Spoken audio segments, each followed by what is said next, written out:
क्या लगता है आपको इन मुज़ाकरात में अब तो होने जा रहे हैं, जेडी वेंस ने जो गुफ्तगू की अगर उसको एनालाइज करें, ईरान की तरफ से जो बातें आ रही हैं, लेकिन उससे भी बढ़कर अगर दोनों वफूद कल एक मेज़ पर बैठ रहे हैं तो आपको लगता है कि कोई रिजल्ट ओरिएंटेड हम मीनिंगफुल डिस्कशन देखेंगे कल? देखिए, इन दोनों फ़रीकों का यहाँ पहुँचना दौरान जंग ये इस बात की वज़ाहत है कि दोनों तरफ से संजीदगी है, पहली बात। दूसरी बात, दोनों ये बात समझते हैं कि अगर जंग आगे तवालत पकड़ती है, तो उसका जो इम्पैक्ट है, वो सिर्फ़ इस खित्ते तक नहीं रहेगा, बल्कि पूरी दुनिया के ऊपर आएगा। और तीसरी जो बड़ी बात है, वो ये है कि दोनों साइडों को बहुत नुकसान हुआ है इस जंग के अंदर और ज़ाहिर है, इस जंग का अज़ाला सिर्फ़ उसी वक़्त हो सकता है, अगर मशरिक़ वस्ता पुरअमन होता है, स्ट्रेट ऑफ़ हॉर्मुज़ में तिजारत दोबारा शुरू होती है और ईरान जो है, बैनुल-अक़वामी सिस्टम का एक जो है इज़्ज़तदार या आप एक तरह से कह सकते हैं वापस एक प्रायर स्टेटस से निकल कर वापस आता है।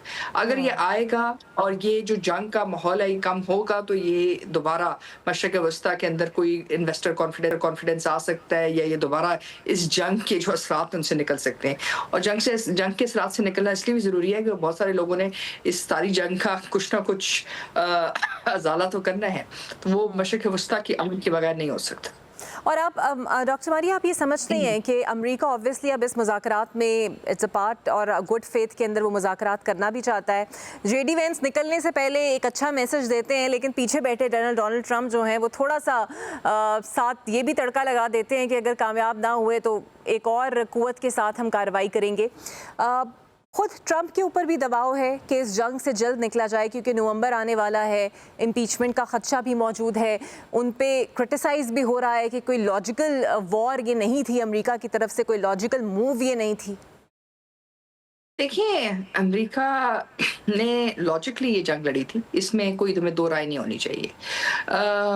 उनकी लॉजिक के मुताबिक वहाँ रजीम चेंज आना था, उनकी लॉजिक के मुताबिक ईरान ने ये रद्द-ए-अमल नहीं देना था जो ईरान ने दिया है और उनकी लॉजिक के मुताबिक जो उन्होंने अहदाफ अस्करी तौर पे हासिल किए थे, उसके बाद कोई रद्द-ए-अमल नहीं आना चाहिए था।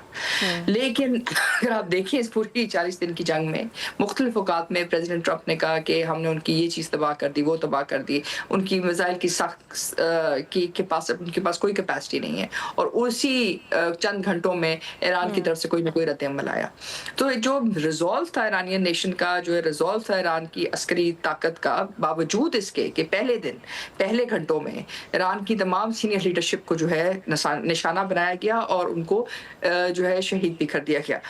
तो उसके बाद ईरान का मैदान जंग में खड़े होना और उसके बाद ये इतनी लंबी जंग लड़ना, ये शायद उस कैलकुलेशन में नहीं थी। दूसरी बात ये है कि देखिए इसमें 2 चीज़ें जो हम बात नहीं करते, मशरिक़ वस्ता के ऊपर किसका असर रसूख था?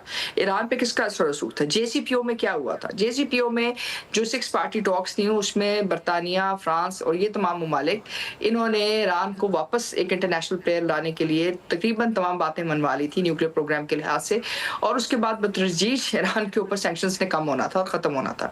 लेकिन उसके बदले में जो लोग पीछे रह गए थे वो दरहकीकत अमेरिका और अमेरिका की जो डिफरेंट कंपनीज़ हैं वो पीछे रह गई थी। सो अमेरिका ने एकतरफ़ा सैंक्शंस लगाई। अब अमेरिका जो है अपने मफादात इस खित्ते के मफादात, उनकी सिक्योरिटी इंटरेस्ट, इकोनॉमिक इंटरेस्ट, उन सब के लिए बराह रास्त ईरान से बातचीत कर रहे हैं। जो कुछ उनको इज़राइल ने फ़ीड किया, जो कुछ उनको बाकी लोगों ने फ़ीड किया, उसके लिए उसने जंग तो लड़ी और बड़ी ज़बरदस्त जंग लड़ी 40 दिन तक। लेकिन अब जो अगला मरहला आ रहा था, अगर ये जंग ना रुकती, तो इंसानियत के लिए बहुत बड़ा खतरा था।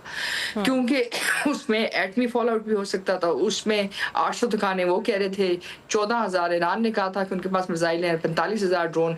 तो ये एक छोटी जंग नहीं होनी थी, एक बड़ी खतरनाक जंग होनी थी और जिससे ना ये खित्ता बाहर निकल सकता और ना ही जो इकोनॉमिक डिप्रेशन आना था इसके बाद इस जंग के बाद उसको आप रोक सकते। तो इस वक़्त बहुत बड़ी प्रैग्मैटिक रिक्वायरमेंट है। दोनों साइडें बहुत जहांदीदा हैं, दोनों साइडें टॉप नेगोशिएटर्स से उनके आ रहे हैं और वो अच्छे खासे मुज़ाकराती अमल और बैनुल-अक़वामी मुज़ाकराती अमल को समझते हैं। ना ईरान इसमें कोई नया प्लेयर है और ना ही अमेरिका। तो इस लिहाज से ये खुशाइंद है कि ये लोग बराह रास्त बात कर रहे हैं।